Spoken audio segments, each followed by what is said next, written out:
I'm at a complete loss. I don't know what to do. There were signs, and I overlooked them. I was blinded by love and never imagined this would happen to me. Not with her, my wife and best friend of nearly 20 years. I work out of town and wasn't supposed to be back until tonight. We were supposed to leave for a 2-week road trip tomorrow. Things were slow at work, so I came home yesterday afternoon.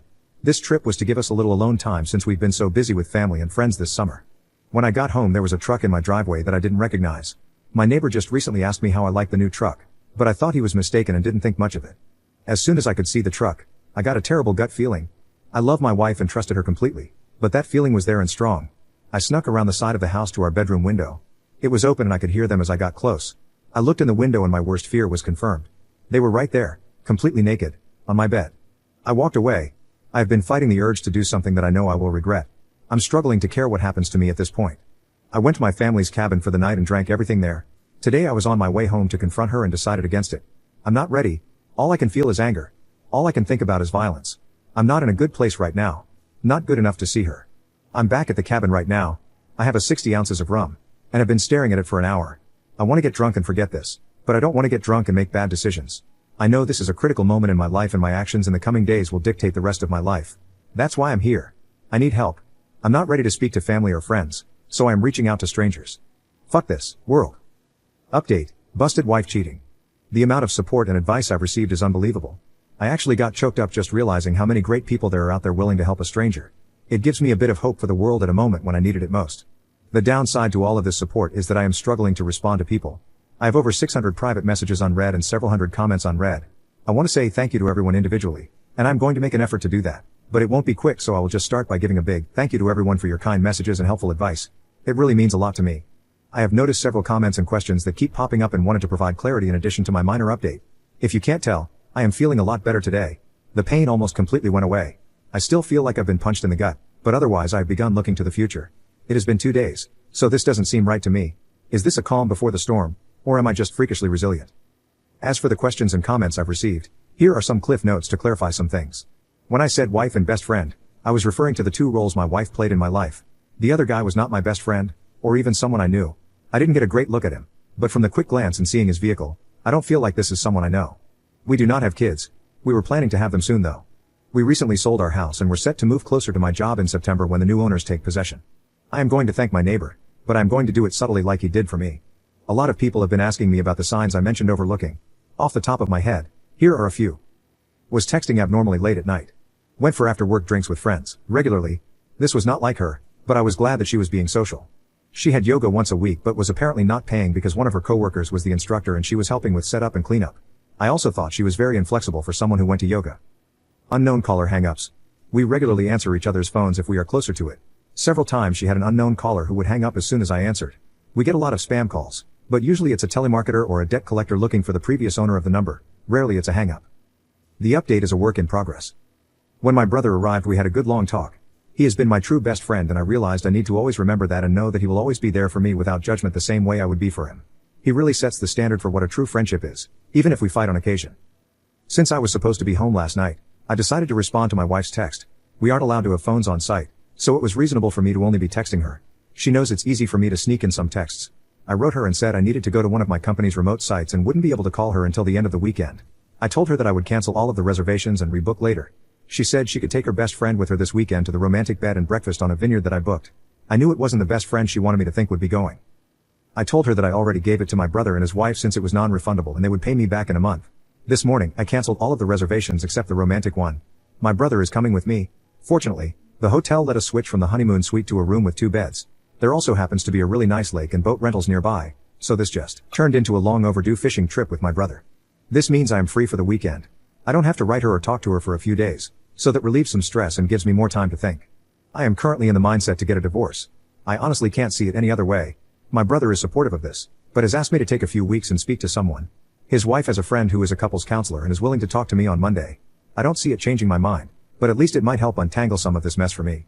I am also taking a bunch of the advice on here and starting to speak to lawyers, at the very least to prepare for what I think is inevitable. I want to do this right. I've never thought of her as someone who would try to screw me over, but I also never expected her to cheat, so I think I need to be prepared for anything. Thanks again everyone. I'm going to try to enjoy my weekend as much as possible. Update 2. Busted my wife cheating. A lot has happened in the past few days. I'll start with the less important stuff. My brother, Matt, and I drove nearly 5 hours to the B&B on the vineyard. I really appreciate him being there for me through this. It was more of a venting session than anything, but it really helped clear my head. After spending the better part of the drive whining to him, I just wanted a little alone time while he wanted to go out for dinner. I stayed in the room and he went out to eat and took me back some food. He also managed to rent a boat for the next day. On Saturday we hit the water. The owner of the B&B knew about our plans for fishing and was nice enough to pack us a small cooler of food and drinks. It was their way of making the romantic package more useful for two brothers. It was a nice gesture. Fishing wasn't good. We both caught a couple of trout that we had to release due to their size, so the snacks from the B&B worked out great. We stopped fishing at mid-afternoon and then drove around to all of the vineyards and fruit stands buying food and cases of wine for Matt's wife Jen. That night we went for the biggest tomahawk steak we could find. On Sunday we drove back to Matt's place. He lives in the next town over from me, which is about an hour away from my place. When we arrived, Jen was there and we all sat and cracked a bottle of white we had chilling in the cooler. This is when the weekend officially ended for me. Jen told me that while we were away that she decided to go spy on my wife. She told me that the guy was at my place on Friday night all night, but on Saturday morning she managed to get there just as he was leaving. She followed him home and found the apartment where he lived. My wife stayed over there on Saturday night. The same time she was sending me text messages saying she loves me and misses me. Jen said that she was splitting her time between visiting family who live in my town and stalking my wife. She said that she happened to catch my wife leaving his apartment on Sunday morning and took a few pics of them hugging and kissing before she got into her car. I don't want to see them. That pretty much sealed the deal for me. I don't think I could ever trust her again if she can turn it on and off so easily to tell me she loves me while being with a different guy. Still, I decided that I am not going to jump to a knee-jerk reaction based on emotions. I need to remain calm and level. That's when Jen told me that Sharon was coming over for dinner. Sharon is the counselor that Jen set me up with an appointment for. To clarify, she has never met my wife and this was my first time meeting her as well. Sharon was a very nice person and we got along great. After dinner, Sharon and I went for a walk around Matt's neighborhood to walk the dogs and have a bit of a private conversation. Sharon was really helpful in the fact that she was a great listener and made me feel like I didn't need to be guarded. It was therapeutic to be that free with describing my feelings. As much as I am comfortable with my brother, this was just different and very needed. It's the same reason why I like writing this on Reddit. It's a vent session that helps me untangle some of the mess in my head. Our walk lasted an hour and the only real advice that Sharon gave me was to not delay the conversation with my wife. She said that the longer I wait, the harder it will become to talk to her about this. She said I need clarity more than anything at this point, and my wife is the only person that can give that to me.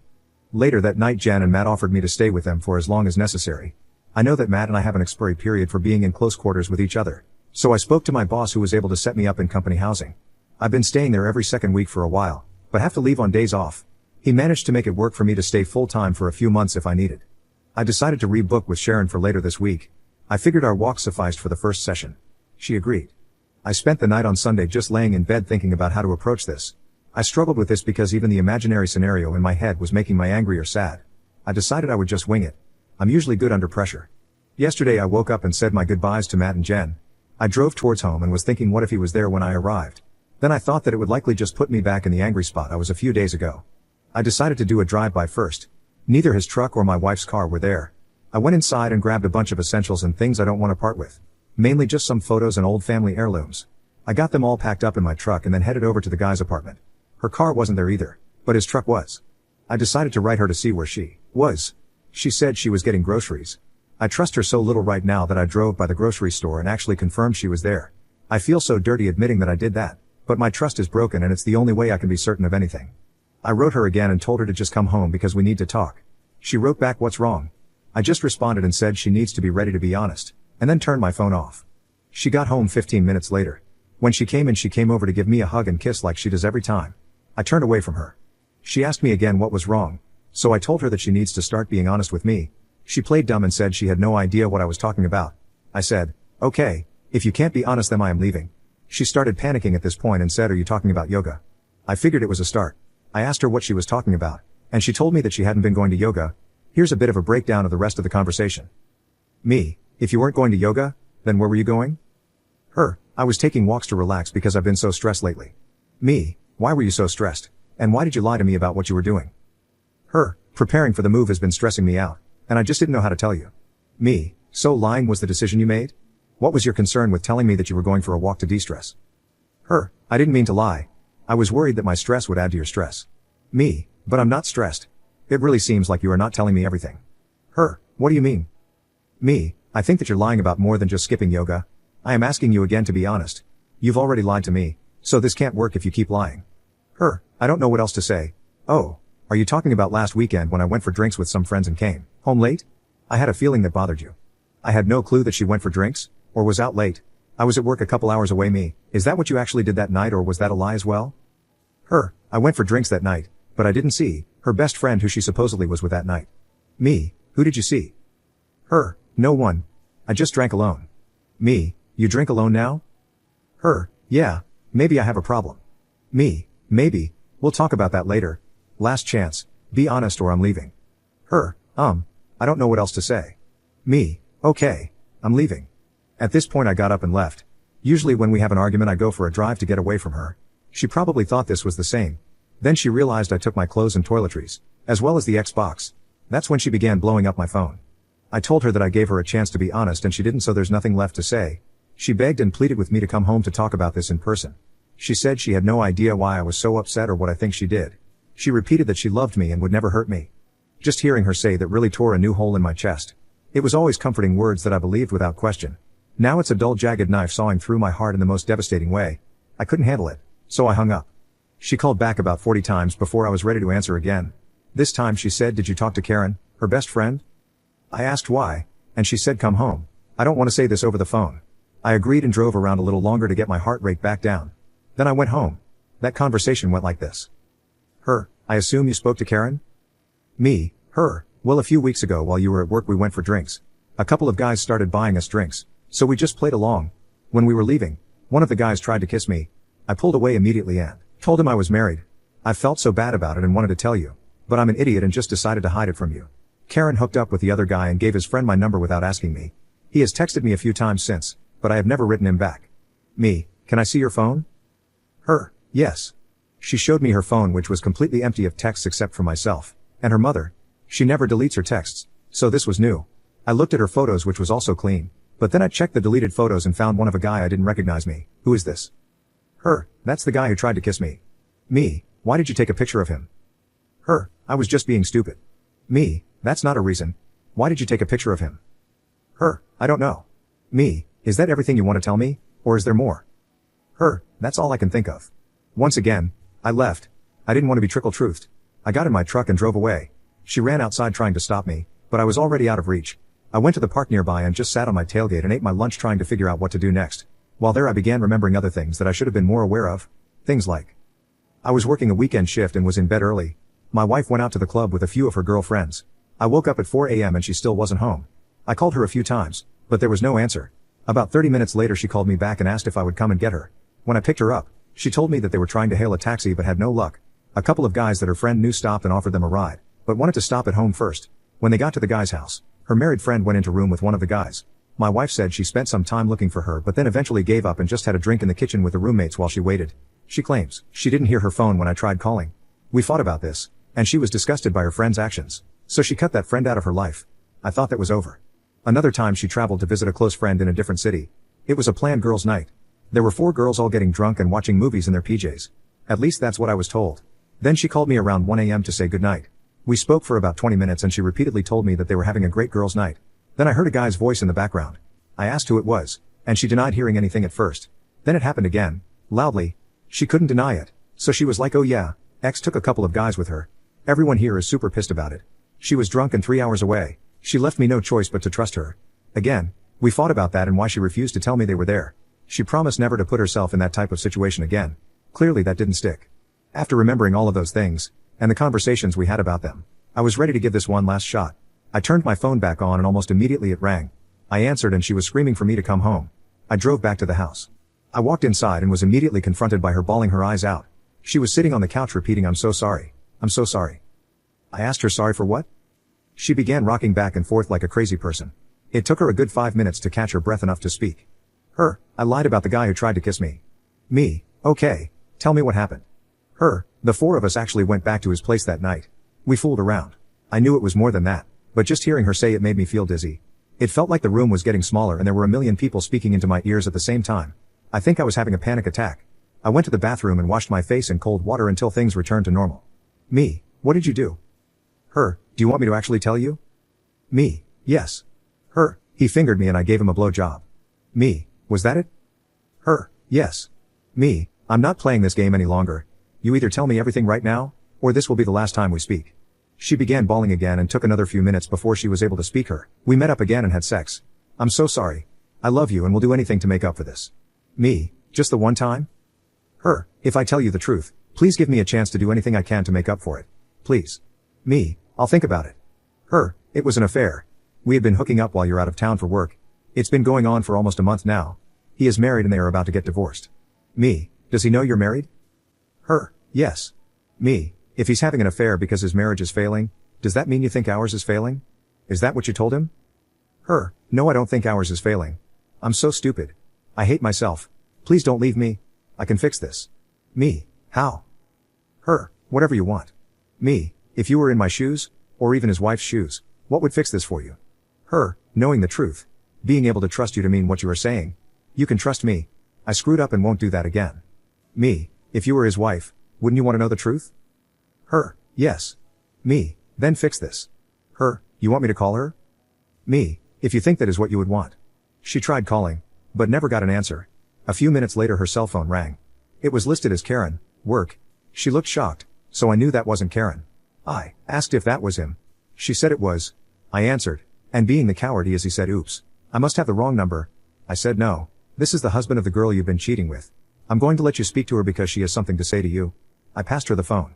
Her, I told him everything. He knows the entire truth. We're done. It was just a fling and now you need to never contact me again. I asked to see the phone before she hung up me. What divorce lawyer are you using? Him, I'm not getting divorced. Me, oh, but didn't you tell me, wife, that you were? Him, no. Me, okay, then can I speak to your wife? I feel she has as much right to know about this as I do. Him, please man, I didn't know she was married. Don't ruin my marriage over a mistake. Me, you ruined mine over a mistake. It's only fair that I tell your wife. Him, please don't. She's at work right now. I will tell her everything when she gets home. I swear. Me, okay, you do that. That's where I hung up. I asked my wife if she knew where his wife worked and her name. She did. I had my wife call over and ask for her at work. She did get her on the phone and told her to take a seat. This woman said she was just getting ready to leave for the day and she would call my wife back from her car. She did his wife. What's going on? My wife, I have something terrible to tell you and I don't want to cause any accidents. Please don't drive. His wife, OMG, did something happen to his name? My wife, no. He's at your apartment right now. I am just letting you know that we have been having an affair for a month now. I'm coming clean to my husband right now and thought you should be given the same respect. She went silent for about a minute, then said, if this is some sick joke, I will find out who you are. Then she hung up. Not even 10 minutes later my wife got a text from Karen, work, saying, thanks, you just ruined my life. I grabbed the phone and wrote back, you just ruined 4 lives and 2 marriages. Don't forget that this was your fault, you piece of shit. For the next hour my wife begged and pleaded with me to stay with her. She offered counseling. She offered to never leave my side. She even offered me sexual favors. This was everything that I expected thanks to the comments in here. She then said we should go on that vacation. Her treat. We need time away was her reason. We need to spend some quality time together because my work schedule has been pushing us apart lately. Also exactly what I expected her to say. She wasn't expecting me to tell her that I went anyway. She also wasn't expecting me to tell her that I already have counseling booked for myself. She definitely wasn't expecting me to tell her that I busted her on my very own bed. I could only imagine she didn't expect me to have a place already lined up to stay. When I told her all of that, she fell to the floor bawling. She started saying how she doesn't deserve to live. She told me I should just kill her right now because she's too terrible to be with anyone. It went on like that for a while. I stayed for a total of 4 hours listening to her make excuses, then try to hug me or cuddle me, or even blow me if I would just stay and work through this with her. In the end, I called Karen and told her that her cheating friend is suicidal and that she should come keep an eye on her. Then I left. It's been almost a full day since that went down and I haven't spoken to her since. She has been calling and texting me all day. Her friends and family have been calling and texting me all day. Everyone has a different excuse, or a different plea for empathy. Her father is the only one who wrote me and told me that I need to do what is best for me and that he will always love me like a son no matter what happens. Reading that was what made me have a good cry for the first time since all of this began. I meet with Sharon, my counselor, tomorrow and a lawyer on Thursday. I think I know where this is going, but until it happens I'm just not sure about anything. I'm sorry for the overly long-winded story. It just helps to vent in this way. Again, I really appreciate all of the comments and messages. The people sharing their own stories like this are really helping me feel less broken and giving me more hope. I sincerely appreciate everything you've all said and done for me.